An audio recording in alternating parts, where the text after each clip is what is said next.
Hi everyone, welcome back to my channel. और जैसे कि आप मेरे पीछे देख चुके हैं, बोर्ड लग चुका है और मैं आज आपको समझाने वाली थी 2023 के लिए स्ट्रेटजी, लेकिन एक सियापा हो गया। बोर्ड आ गया लेकिन मार्कर नहीं आया। अब तो सोच रहे होंगे दीदी क्या पागल बना रही है, तो ऐसा नहीं है।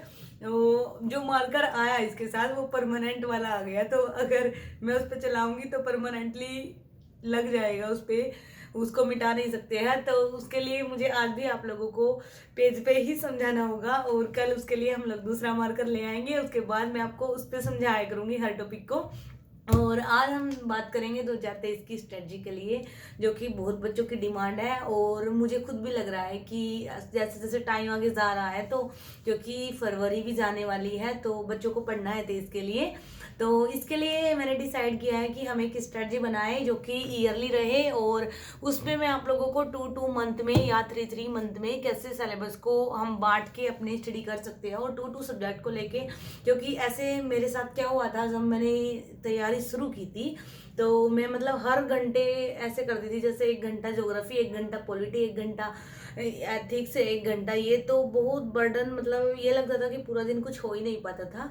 तो तब जाके मैंने अपनी स्ट्रेटजी बनाई थी कि मैंने 2-2 मंथ या 3-3 मंथ में ऐसे जितना बड़ा सिलेबस था, जैसे पॉलिटी है, लक्ष्मीकांत है तो 3 मंथ में हो गई, और जैसे साइंस एंड टेक है तो उसके लिए 1 मंथ या 15 दिन कुछ ऐसा हो गया। तो ऐसे डिवाइड किया था। ऐसे ही मैं आप लोगों के लिए डिवाइड करके एक स्ट्रेटजी बना रही हूँ, जिसको कि मैं आप लोगों को कम्युनिटी पोस्ट पे भी डाल दूंगी। लेकिन हाँ, आप ये मत सोचना कि कम्युनिटी पोस्ट पे दीदी डाल देगी तो हमें समझ आ जाएगी। वहां पे कोई भी मुझे कमेंट करके कुछ भी पूछेगा, बाय गॉड मैं रिप्लाई नहीं करूंगी, क्योंकि मुझे पता है वीडियो नहीं देखेंगे, मैं वहां पे पोस्ट कर दूंगी, उसके बाद में वहां पे पूछेंगे दीदी ये क्या था, ये कैसे था।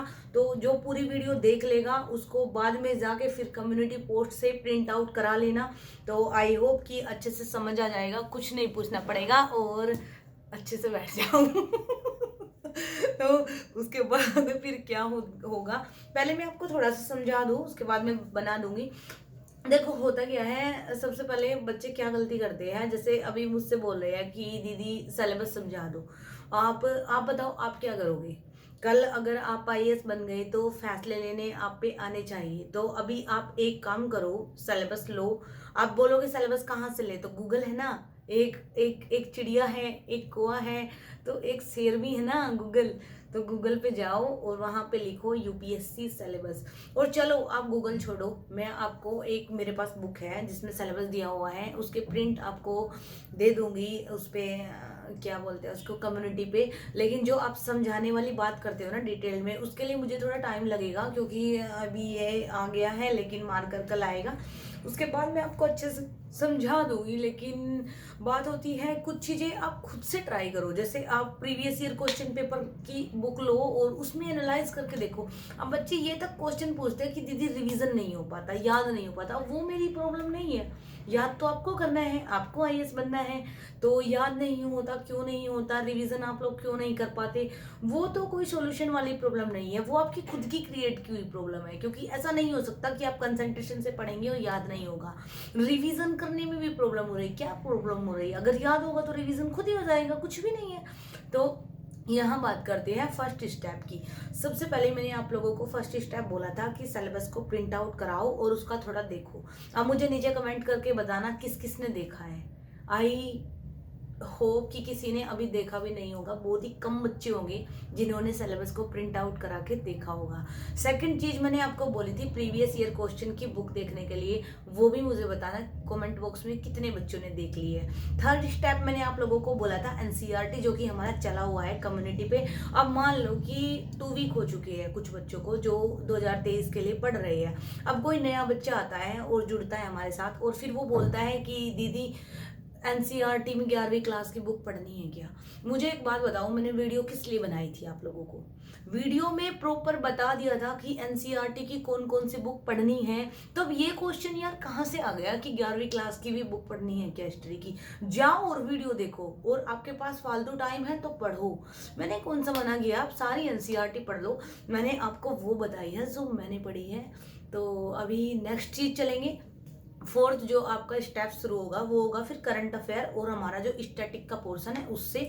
तो आपको करनी है, जो 2023 वाले बच्चे हैं उनको करनी है मार्च या अप्रैल, चलो मार्च से लगाओ, मार्च की करंट अफेयर मार्च से लेके नेक्स्ट अप्रैल तक, यानी कि नेक्स्ट एग्जाम भी जून में ही होगा। यूपीएससी हर साल जून में ही एग्जाम कंडक्ट कराती है, अभी कोविड की वजह से अक्टूबर में या आगे पीछे होने लगा है, नहीं तो हर साल उसी में होती है।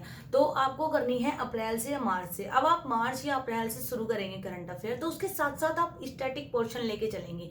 जैसे मैं आप लोगों को ऐसे बांट दूंगी, अभी मैं आप लोगों की स्ट्रेटजी बनाऊंगी तो उसमें मैं ऐसे बांट दूंगी कि 2 मंथ में आप 2 सब्जेक्ट लेके चलोगे। जैसे कि मान लीजिए कि एक आपने स्पेक्ट्रम की बुक ले ली और एक आपने उसके साथ में लगा ली या तो इकोनॉमी की बुक या फिर मतलब पॉलिटी की बुक, कोई भी एक बुक लगा के मैं ऐसे बना लूंगी। तो धीरे धीरे जब आप थोड़ा आगे बढ़ेंगे और 3 या 4 मंथ्स आपको हो जाएंगे, यानी कि मार्च से लगा के चलिए तो अप्रैल मई जून जुलाई, तो जुलाई तक, और तब तक मेरा एग्जाम भी हो जाएगा 5 जून को। तो उसके बाद हम लोग फिर शुरू करेंगे आंसर राइटिंग, क्योंकि मेरी वैसे आंसर राइटिंग अभी वीकली चलती है लेकिन तब डेली चलेगी। तो फिर मैं आप लोगों को धीरे धीरे कि मैं कैसे आंसर राइटिंग करूंगी, तो आप मेरे साथ साथ फिर थोड़ी थोड़ी, क्योंकि देखो एकदम से कोई भी ये नहीं कि आप प्रॉपर कर पाओगे आपको क्या देखना, आ जाओ आप भी बताओ। तो उसके बाद क्या करना है, थोड़ा थोड़ा उसमें हमें ऐसे ऐड ऑन करना है कि आप जैसे थोड़ा थोड़ा चलोगे आप जाओ यहाँ से तो उसके बाद हमें क्या करना है, हम थोड़ी थोड़ी आंसर राइटिंग करेंगे। और जैसे मतलब मैं करूंगी तो आप साथ साथ, जैसे मान लीजिए कि आपकी पॉलिटी फिनिश हो चुकी है तो पॉलिटी के 1 या 2 हल्के हल्के मैं आपको क्वेश्चन दिया करूंगी और आप लोग उसके आंसर लिखना, और हम लोग एक टेलीग्राम ग्रुप बनाएंगे जिसपे कि आप लोग पोस्ट कर देना और मैं आपके चेक कर दूंगी और जहाँ पे जो कमी होगी वो बता दूंगी, उसको पिन कर दूंगी, और तो अच्छे से हम लोग आगे कंटिन्यू कर पाएंगे। लेकिन एकदम से सारी चीज़ें मैं भी नहीं कर पाऊंगी, क्योंकि एक तो मुझे कोई आइडिया नहीं है, मैंने कभी कोई सोशल मीडिया ऐप ऐसा यूज़ नहीं किया है, एंड सेकंड चीज़ ये है कि मेरा भी प्रीलिम्स पास में आ रहा है।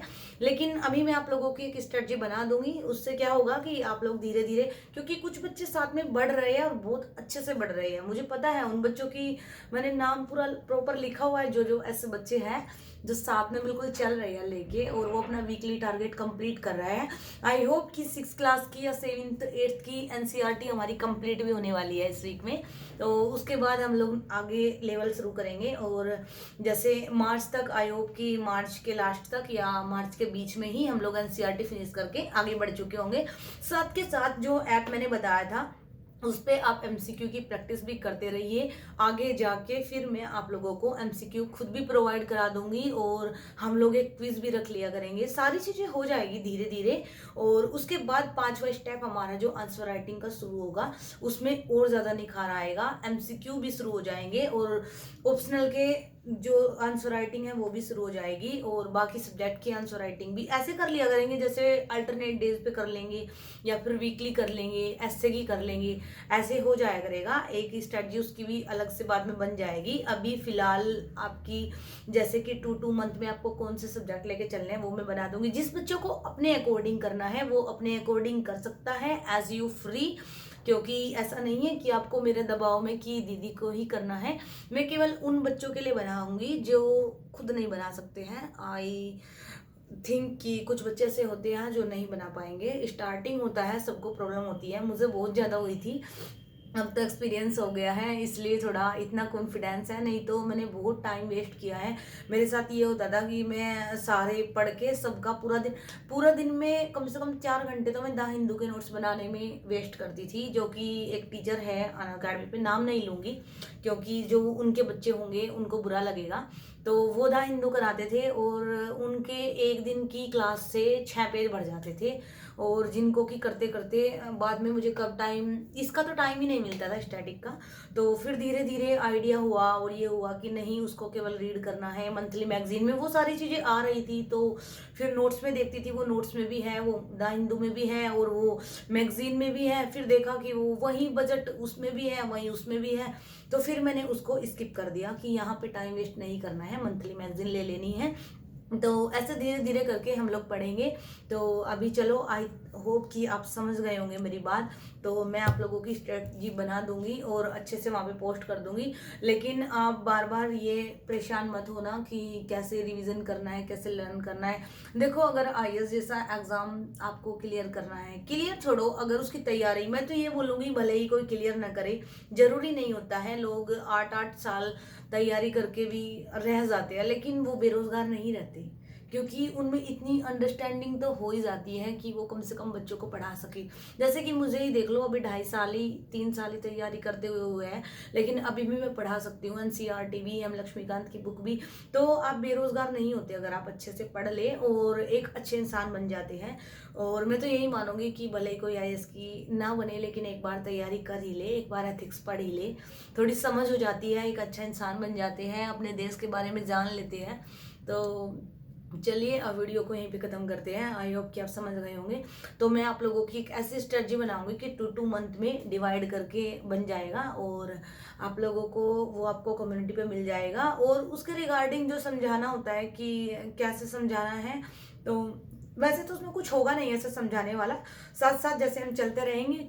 अभी मॉडर्न हिस्ट्री शुरू हो रही है, तो उसमें क्या करना है और पॉलिटी में कैसे पढ़ना है, वो साथ साथ मैं आप लोगों को समझाती रहूंगी। और आज एक बच्चे का कमेंट आया था कि शॉर्ट नोट्स मैम बना दो, तो मैं आप लोगों को हाथ जोड़ के बोलती हूँ सॉरी, अभी शॉर्ट नोट बनाने का मेरे पास टाइम नहीं है, क्योंकि मुझे खुद भी पढ़ना है। लेकिन जो मेरे नोट्स हैं उनको मैं टेलीग्राम ग्रुप बनाते ही आप लोगों को प्रोवाइड करा दूंगी।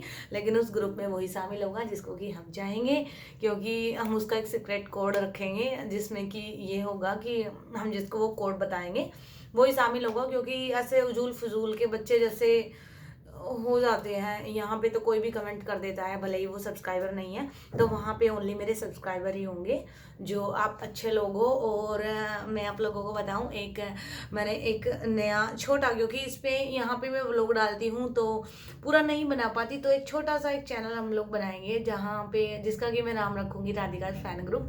तो जो मेरे ऐसे बच्चे हैं जो बिल्कुल अटैच है, यानी कि कहे कि दिल के पास है, वो उसको भी ज्वाइन कर सकते हैं। वहाँ पे हम अपनी छोटी छोटी जो दिन की क्रिएटिविटी होगी, जैसे कि हमने बोर्ड लगाया, वो बिहाइंड द सीन वाली चीज़ हो गई, या फिर हमने कुछ नया किया, या कोई मोटिवेशन कोट, वो मैं वहाँ पे डाला करूँगी। तो आप लोग देख सकते हैं, उससे थोड़ा मोटिवेशन मिलेगा और मेरे बारे में जानने को मिलेगा, क्योंकि मुझे भगवान जी बहुत पसंद है, या फिर और चीज़ें, क्या हॉबी है, क्या चीज़ें हैं, कहाँ हम जाते हैं, कैसे घूमते हैं, हम अपना दिन भी स्पेंड करते हैं, अपनी लाइफ भी इंजॉय करते हैं, तो वो सब आप लोग वहाँ पे देख पाएंगे। क्योंकि ये एक स्टडी चैनल है, ब्लॉग चैनल है, तो यहाँ पे सब कुछ आप लोगों के साथ नहीं बांट सकते, कुछ चीज़ें सीक्रेट रखनी पड़ती है, क्योंकि यहाँ पे ऐसे बच्चे भी हैं जिनको केवल पढ़ाई से मतलब है। लेकिन जो लोग मेरी फैमिली की तरह हैं और जुड़ चुके हैं, वो लोग वहाँ पे भी जुड़ सकते हैं। तो उसका लिंक मैं आपको, अभी वैसे मैंने उसमें कुछ नहीं डाला है, लेकिन फिर भी मैं उसका लिंक डाल दूंगी, और जिसको वहाँ पे ऐड ऑन होना है ऐड ऑन हो जाना। और ये जो बोर्ड लगा है यहाँ पे रीजनिंग का, मैं आप लोगों को, सुनो मेरी बात ध्यान से, रीजनिंग का लगता है मुझे बहुत सारे बच्चों के कमेंट आए मैम आप ही पढ़ाओ, तो ओके मैं ही पढ़ाऊंगी। लेकिन अभी बार बार ये क्वेश्चन मत पूछना कि कब से थोड़ा सेटअप हो जाए, ये मतलब हो जाए, क्योंकि अभी ये जो स्टैंड है जिसपे मोबाइल लगा हुआ है इतना मजबूत नहीं है कि इसको बड़ा करके लगा पाए, तो उसको आ जाने दो। उसके बाद जैसे कि मान लो ब्लड रिलेशन है, और ब्लड रिलेशन टॉपिक आज मैंने किया है, तो मैं उसको आप लोगों के साथ भी शेयर करूंगी, और उसको मैं वहाँ पे करूंगी, और मेरी भी प्रैक्टिस हो जाएगी, और आप लोग भी देख लीजिएगा, अच्छा रहेगा। क्योंकि देखो, मुझे इतना एक्सपीरियंस नहीं है, लोग कमेंट करते हैं, निगेटिव भी करते हैं, तो मैं बताऊं, मैं पहली बार ऑन कैमरा आई हूँ, मुझे इतना ज़्यादा कोई शौक नहीं था यूट्यूब पे आने का। वो तो कोई रीज़न है जिसका कि एक छोटा सा नमूना आप कल मेरी वीडियो में देख चुके हैं, वही एक रीज़न है इस चैनल को क्रिएट करने का। क्योंकि हम चाहते हैं कि, मैं चाहती हूँ कि मैं अपने पैसे से कुछ करूँ, एक छोटी सी कोई शुरुआत ऐसी, जैसे होता है ना NGO वगैरह या कुछ ऐसा। तो आई थिंक कि आप लोग समझ चुके होंगे वैसे। और तो मुझे इतनी ज़्यादा प्रैक्टिस या इतना ज़्यादा एक्सपीरियंस नहीं था, और अभी थोड़ा थोड़ा होने लगा है, उसको ही मैं आप लोगों के साथ शेयर कर रही हूँ। तो आप सब ऐसे ही प्यार करते रहिए और सपोर्ट करते रहिए, तो धीरे धीरे हमारी फैमिली बड़ी हो जाएगी, और ज़्यादा एक्सपीरियंस हो जाएंगे, और प्रोनाउंसिएशन वगैरह भी संभाल लेंगे। आप समझ गए होंगे ना मेरा इशारा। चलिए ठीक है, आप सबको बाय, हैप्पी रहिए, खुश रहिए, and believe in yourself. Bye.